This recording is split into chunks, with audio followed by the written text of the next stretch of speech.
Hey everyone, it's Strange Michael. I hope you're doing well today. I have a review for a TV show. I don't do many TV series reviews or season reviews or anything like that. This is for Creepshow Season 2, which just recently got released right around Christmas time, and I finally got a chance to sit down this past couple of weeks and watch it. It's not very long. I think there's about, let's see, there's about 7 episodes in total. And this is an anthology show, of course. Each episode is kind of its own thing, really split into 2 parts. They'll have one story and then a second story, and that's one whole episode of this show, except for a couple let me try that again. Except for a couple of exceptions. There's about 3 different episodes of this particular season where they stick around of just doing one particular story. Or really 2, actually. Anyway, we'll get there. So, Creepshow Season 2, I watched Season 1, I reviewed that last year, and I absolutely, really enjoyed it. I think I love a lot more of it than I realize. Even when I did my review, I only gave it like a 3 out of 5 stars, and I would rate this season about the same, but I'll get there later on. I really like this show. I'm loving Shudder more and more. The more I'm exposed to things from Shudder or things they were involved with, the more I love it, the more I want to talk about it on this channel, the more I want to discuss things from Shudder. Sinister Cinema Reviews really feeds into that, the more of his reviews I watch over time. And I really enjoy this show. I am looking forward to it every time a new season gets released. I know Season 3 apparently is already on Shudder's app itself. So it's kind of pushing me to want to get a Shudder app at some point, some kind of membership to that. I may cancel Hulu for that. I don't know. I'm not a big Hulu guy. I just like certain TV shows on there. Anyway, so Season 2 is kind of a weird thing. In 2020, we had 2 episodes. There were 2 specials. There was a Christmas special, and there was an animated special. And then Season 2 itself actually came out throughout 2021. Apparently Season 3 also came out around there some too. Of course, we're in 2022, so I've missed out on a lot of stuff, and I have some stuff I haven't seen yet that I am excited for. The way the order of this DVD is, you basically go through the Season 2 stuff, which is the 2021 stuff, and then at the end of that you get the 2 2020 episodes, the specials that I talked about. When this season, and this show in general, when you have a bad episode, it's really bad. If you have a good episode, it's usually, for me, really good. Some of my favorite things about Season 1 were things like the Dollhouse episode. I think it was in the first episode or the second episode. I loved that. That was phenomenal. It's one of the best things. And I have to tell you, there are certain parts of this season and certain segments and episodes and half episodes and whatever that I think top that for me. I still think the Dollhouse might be my favorite thing of all of the Creepshow shows so far. And I still think that Season 1 and 2 are better than the movies. By any point, I don't care what anybody says. I don't think Creepshow or Creepshow 2 or any of that really hold a light to the TV show. Greg Nicotero has done so much fantastic work on this show. This season has major issues. I think one of my biggest things is that sometimes it feels like certain episodes have a higher budget, and sometimes certain portions of those episodes feel like they're kind of low budget. It really bounces back and forth in that low budget to high budget, decent budget feel. And I don't know why. It also feels to me like this season has a lot more CGI than the previous season. I could be wrong, maybe I am wrong, I don't know, but it feels like there's a little bit less of practical effects than there used to be. But I'm fine with that. As long as your story is good, as long as the acting is fine, I'm good. That's all I need, that's all I want. Anyway, let's kind of start with what the 2021 episodes are, even though the specials were the 2020, beginning of Season 2, if you will. So let's start off with the first episode of the show, which I think very well could be the best of the entire season. Model Kid is a Universal Monsters love note. It's fantastic. It's basically about a kid who loves things like Dracula and Frankenstein and the Wolfman and the Mummy, the Invisible Man, all these things that I love too. I'm a big Universal Monsters fan. I've been watching these things for years now. I'm obsessed, frankly. I think they're better to me than like Freddy, Jason, Michael. I love all those things too. I grew up on those things. I did not grow up on the Universal Monsters, but the Universal Monsters are a more recent love interest for me of a series of fictional monsters and stuff. I just love it. I love it. It never gets old for me. So these things, this whole episode's a dedication to that. It's about a young boy who dresses up as Dracula a lot. That's like his favorite. He watches these movies all the time, the Abbott and Costello movies all the time too, where they feature Frankenstein and Dracula and all those characters. His mom happens to have cancer, and she's probably going to pass away pretty soon, and his aunt and uncle, played by Kevin Dillon, of all people, yes, from The Blob, the remake of The Blob, comes to live with him to make sure she has a helping hand, And it's a very, very, very sad episode. It's a very sad episode. It's also beautiful. It's sweet. I love it. It has so much heart and soul, and it's fantastic. And then to go from this episode that was so great, and may very well be my favorite possible episode of the entire season, we go to the next episode, which is even better in a lot of ways, called Public Television of the Dead. It's the second part of that first episode of the show, because like I said, each episode is about 50 minutes, 45 minutes, split in half to about 2 segments. This second episode, called Public Television of the Dead, is pretty much a meta, not really, but kind of is, sequel to the Evil Dead franchise. I could not believe the things I saw in here. You basically have a studio PA type of chick, black lady, and she is trying to deal with this lamb chop-like lady, like a lady who reads books with a puppet. It's basically Lamb Chop, who's racist and rude and evil and mean. That lady wants the spots, and she gets more ratings than anybody else on this PBS type of show thing. And I think it takes place in like the 70s or the 80s or something, I don't know.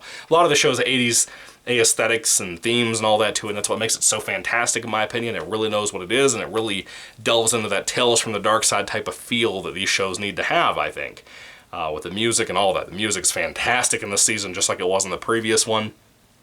Anyway, so it's almost like an Evil Dead thing. They straight up have another show that's literally a guy with an afro, a white guy, military man, all that stuff. It's Bob Ross. He's not named Bob Ross, but everything down to the happy painting God bless thing is at the end of each episode that he speaks. He paints on camera just himself. It's literally Bob Ross. They had some big old testicles to be able to pull something like that. And take even his slogans and stuff, which were not copyrighted as far as I know, and use that for this character. And I love the actor they picked to play that Bob Ross character. He was phenomenal. And his show is basically getting canceled because of that Lamb Chop lady taking over the ratings and the viewings and stuff and bringing more traffic to that channel based on what she does. She wants his time slot. The only way to do that, instead of switching them around, which made no sense to me why they couldn't switch them around, is to just fire that guy. Anyway, right when he does, there's another show getting filmed about like a talk show type of thing. This guy comes in, they're trying to find the value of objects that people bring into the show, and it's Ted Raimi. Yes, Sam Raimi's brother. The director of Spider-Man.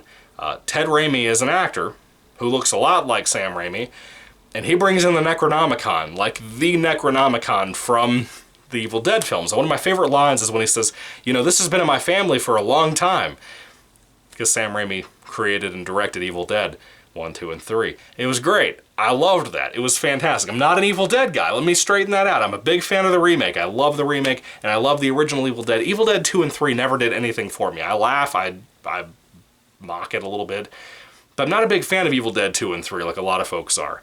I have not seen Ash vs. Evil Dead. I haven't seen anything really involving any of that. I've never played the PS2 games. I think there's 2, I believe.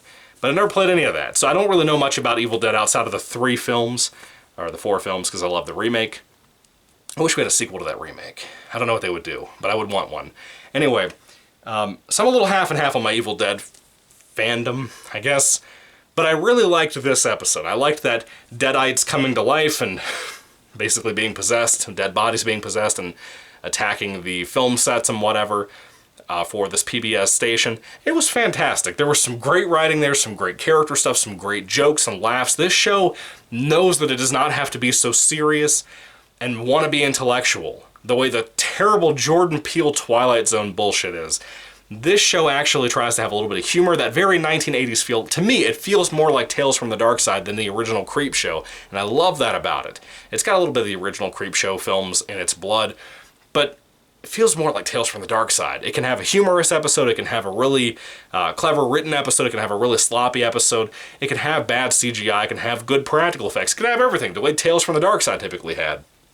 I love that show too for that very reason. This show's all over the place, but I still love it. I still love it a lot. It's a really fun time, I think. Now, moving along, what are some other ones to really talk about, kind of sum them up? Dead and Breakfast. This was an episode, in episode 2, basically. You had C. Thomas Howell and the chick from Final Destination, I believe is her name, the blonde-headed girl from the first 2. They show up in here. C. Thomas Howell, my boy, I love him. It's really good. It's about a bed and breakfast that may or may not have actually had murders happen to them from a family member of theirs, their brother and sister. and they bring in a young YouTuber, live streamer person, to come in and kind of investigate and see if anything actually happened in this place. And it was a fun episode. I enjoyed it. The other half of this episode is called Pesticide, about a guy that is a, like, bug enthusiast, I guess. Not bug enthusiast, but he has to kind of get rid of bugs and spray them down, that kind of guy. Whatever they're called. I cannot remember. I'm blanking on it right now. It's been a long week, as you can tell. Anyway, that's a pretty bland episode, frankly. It's not horrible, but it's pretty bland. Going along to episode 3, The Right Snuff. That basically about two astronauts in space. There's kind of a jealousy complex that kind of comes up between them. One thinks the other constantly gets rewarded and loved by all of society, and the other one thinks he doesn't really. It has an interesting story that was building a very interesting death in the episode, like a murder, but the ending is a little half and half for me. It is what it is. Let's see, Sibling Rivalry. This one was good. Basically, Molly Ringwald is in this playing a principal or a teacher or something, and a student meets with her who claims her brother's going to kill her. And it's a very funny, humorous episode. I think by the end, the episode was kind of bland to me, but overall, I liked it. It was a good episode, decent acting. The young girl in there was okay. Molly Ringwald was fun here. It was good to see her being canonized in the Creepshow canon. I really liked that. Episode 4, Pipe Screams. Basically, a guy gets brought in to go work on lead pipes in an old apartment building from a racist lady that owns the building. And it wasn't like an SJW thing either. It actually had a very decent story about a guy getting attacked by a monster in the pipes that runs around the apartment in the pipes and stuff. That was interesting. I enjoyed a lot of that. Had some good, decent gore in there. It wasn't amazing, but it was good. So I liked that one too. The other half of episode 4 is called Within the Walls of Madness, of course referencing some H.P. Lovecraft stuff. This is a very Lovecraftian episode, basically about 3 different people involved in a potential murder. One guy apparently murdered another teammate in their team. It's got a little bit of a sci-fi feel, very much like the previous episode, The Right Snuff. They have a little bit of a sci-fi feel here.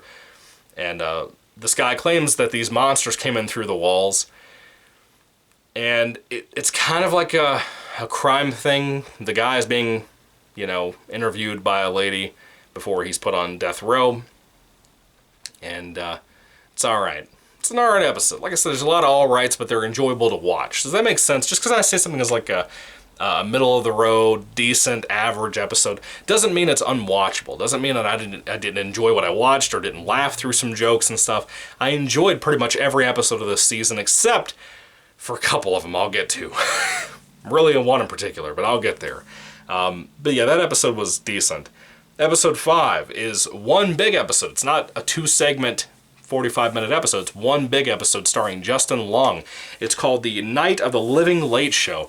And this episode starts up, you have like a video game version of Night of the Living Dead, the old Romero flick. And it's basically like the Creeper is playing on an Oculus Rift with a VR system, and that was really fun to watch. I love the Creeper laugh. By this point, it's completely iconic in my opinion for this show. I love it. It's perfect. I think it's better than the original Creeper. I think the look of the Creeper looks better than the original Creeper from the old movies. Nicotero's knocked it out of the park, my personal opinion. Anyway, Justin Long invents, he marries a rich woman, and her dad kind of have a falling out because she married him, because he thinks that this young man is just trying to marry her for her money. And he comes up with an invention where you're actually going to go into your favorite movies if they happen to be in the database on the computer VR system. Yes, this is a very Oculus Rift focused thing. You actually get in this pod that collapses down. It kind of, it's very close cornered. You're kind of gonna smother inside of this thing. Anyway, this is a Horror Express episode. Now, I messed up recently. I did this one review, I think it was called for Terror Train. I can't remember what I reviewed recently. It was around New Year's Eve. My boy Grayson told me to review that. Pretty sure it was Terror Train. I can't remember the titles of a lot of movies I watch. Basically about a bunch of people celebrating New Year's Eve on a train. It had Jamie Lee Curtis in it. And I confused that movie with this film. I was thinking that was one of the ones people really love and adore and talk about a lot. And it was a fine flick. It had some moments to it. Horror Express is actually what Sinister Cinema Reviews was talking about being this really great flick with Christopher Lee and Peter Cushing. I think Vincent Price has a small role in there too, I believe is what they said in this episode. I've never seen that movie, and I've always wanted to because of people telling me how good it is. From watching this episode about Justin Long being digitally inserted into Terror Train in a good way. It wasn't like this crap, like, take a scene, make some jokes based around lines from the movie. It does a little bit of that, but not completely awfully, you know? And it looks like Justin Long's actually in the movie. And it's kind of cool. I liked that. It was very well done. Very, very well done. And the big reason he wanted to go into this particular movie is because he fell in love with the main actress from that film. And I'm telling you, dude, it didn't spoil the movie for me. And I will tell you that if you're a Horror Express guy, or you've not seen it and you want to see it, you can watch this episode and not have it spoiled for you. It gives a good chunk of the movie, probably the first half of the movie, if I had to be honest with you. It explains what the monster is, what it does, what its abilities are, and it kind of shows a little bit of it. The monster's friggin' awesome. I want to see Horror Express now. At some point in the recent weeks, I want to see Horror Express and do a review for it. It looks fantastic. It just, everything I saw, even with Justin Long involved in all of it, which I like Justin Long. I've been a fan of his since Jeepers Creepers. I was very impressed with how much I liked this episode. It was a very entertaining episode about this marriage drama between Justin Long and his wife, whether she trusts that he's actually, marrying her for her and not for her money, and Justin Long kind of being selfish and stuff. It's a very, very, very good episode. I was very impressed. The ending is a little not the greatest. It was fine, it was suitable, but I didn't love that ending to that episode. But this was a good topper for season 2, in my opinion. I was surprised to see one big 45-minute long episode that didn't feel like it was staying its welcome too long, or overstaying its welcome, whatever the stupid segment, or whatever the expression is. I can't even think, I'm so tired. So, I really like this episode. Probably one of the best of the entire season, hands down, in my opinion. Now, moving along, we have the 2020 episodes, which were an animated special and a Christmas special. Now, the animated special is a 2-segment thing, and it was honestly terrible. I mean, I genuinely hated it. I tried my best. The first one, I believe, is an adaptation of a Stephen King story called Survivor Type. It stars Kiefer Sutherland. It's all animated, and it's like a really shitty animated style too. It's basically like, have you ever seen the digital comic books where you have like the character doesn't move their mouth or anything, they just kind of stretch across the screen. It's basically like a picture that has different fragments of the picture that all move at different speeds and shit while the camera zooms around. Yeah, that's basically what it's like. It's very sloppily, very cheaply put together, and it's such a piece of crap. Now, this particular story, Survivor Type, the Kiefer Sutherland performance, he's trying his best to make the story work, to make his performance really hit home, make it really impactful. It's not all that great. Basically, it's about a guy stuck on an island who starts to cannibalize himself because he can't kill the birds around him that he's trying to catch and murder with rocks and stuff. And you don't know how long he's going to be stuck there. And it's pretty horrific as an idea. I would have much rather seen a live-action story of this. This should have been left alone and not animated, period. This should have been an actual episode. It could have been a cheap episode you could have made.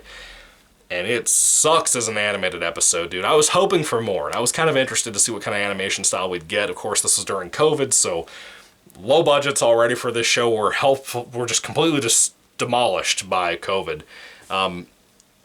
I hated it. I hated both of the animated segments, but I like this Survivor Type episode more than I like the other piece of shit that I had to watch immediately after it. And I'll get there. But this one was just... this one was bad. It was bad. Mainly because of the art style and the animation style. Like I said, it was so cheaply done. If Kiefer Sutherland's speaking, his voice is not coming out of that character's mouth. It's just thought process, that kind of thing. It's a cheat. It's a cheat, man. Period. It's a cheat. Stephen King hates that narration style, even though he uses it in every TV screenplay that he ever watches, or writes, I mean. He cheats when he does it, too. But but it is not good. I'd be willing to bet that the Stephen King story is probably a lot better. Probably has a better ending. This was not good. If you've ever read a Stephen King short story that rambles off into madness by the end of it, like some of the stories have, like in that one from Nightmares and Dreamscapes, then you know what I'm talking about with the ending of this. It's just nonsense by the end of the episode. It sucks. Anyway, the other half of it is called Twittering from the Circus of the Dead. Yeah, we got a Twitter episode, and that shit is awful. It's really, really, really awful. You have a young girl. I do not know who the actress is. I may have seen her in things. It seems like Sinister Cinema Reviews and other people knew her from something. I don't know who she is. I'm not even going to look into the name. Her performance was awful. It could have been a directing thing, but her performance was so obnoxiously awful. You're basically following like a 15-year-old, 16-year-old brat that uses nothing but Twitter. That's all she talks about. That's her entire life. Her and her family are on a vacation, basically, or something. And as they're driving, they get lost, and they find a Circus of the Dead, and they go into this place, and it's completely dark. It's hard to see around. They get out there, and they think part of the show is this idea that these actors and actresses in the circus can't get away for free, and they make jokes about being stuck and trapped and kidnapped and stuff, and they can't escape, that kind of thing. And then zombies start to show up in the ring, and apparently this circus uses zombies as part of their act. They'll have zombies attack like lions and stuff like that. And it gets more and more dangerous. The brother character, who does not have a voice actor, I enjoyed. They can just describe what he's doing, and I liked him. He was better than our main actress, who has a voice, who can talk and think, and all she does is whine about how much she hates her parents and her brother and all that. She's awful. I hate her. She's completely unlistenable to. It just doesn't stop, her whining constantly. This whole episode sucked. It had the same animation issues that the previous episode had. Well, and they're all in the same episode technically, but the previous segment, the Kiefer Sutherland Survivor type story, has the same animation style and the color style of that, but it's awful. And the girl playing the main actress, girl, whatever this kid is, she's horrible. I hate this episode. I hated this segment. I think it's the worst of the entire season. Survivor type is not that much further away. Kiefer Sutherland's a better actor and it had a better character to play. But man, this was bad. This is really, really bad. I hated it. I physically hated this episode, or segment, or whatever you want to call it. It was embarrassing, and I cannot believe how Creepshow of all things put out this two pieces of crap segments into this great season that I really enjoyed a lot more of than I enjoyed season 1. It's amazing to me how bad those two animated segments were. And then moving along, the end of the season was let me try to see if I can bring it up real quick. Sorry. I thought I could just hit a little arrow on IMDb and go to the next episode. It did not do that. A Creepshow holiday special. This is also one that is one big episode. It's called Shapeshifters Anonymous. It came out in 2020. And this is basically about a guy in a group of people that he shows up at a kind of an AA meeting type of thing for shapeshifters. He believes that he's a werewolf, and these other people kind of laugh in his face. They say that there are other things. Like one guy turns into like a turtle monster, and another one turns into something else. This one lady's in there who is a furry, and so she wears a hippo costume, and she claims that she identifies as a hippo.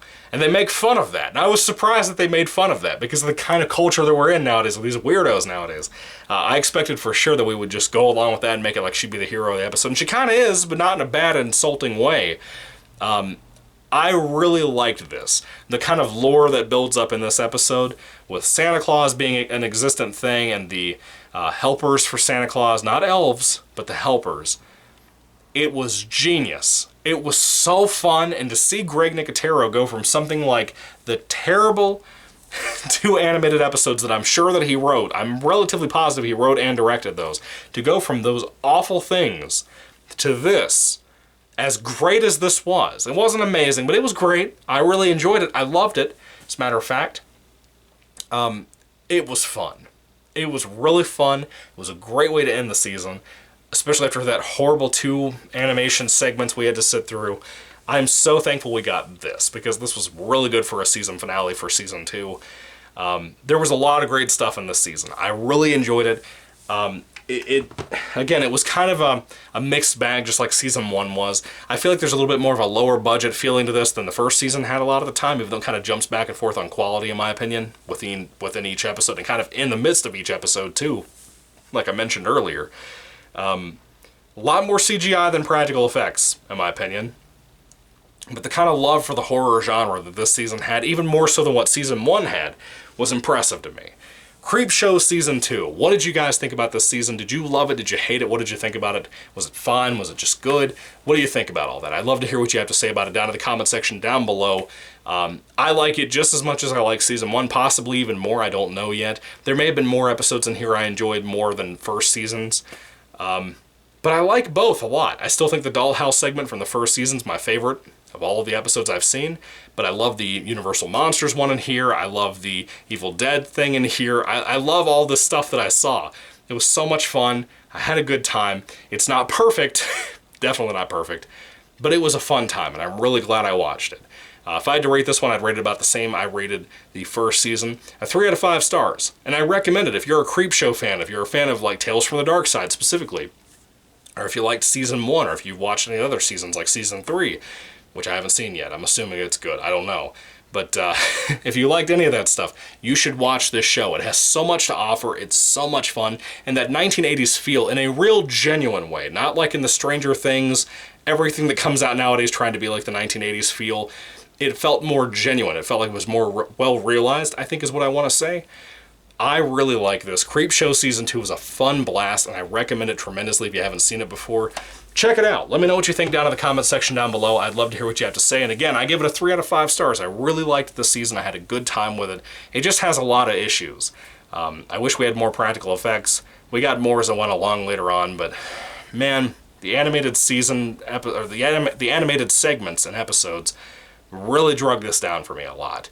I almost didn't make it through those episodes. So, anyway, apparently they're universally hated too. I don't know anybody who liked those segments, or any reviews I've seen of people saying anything good about those.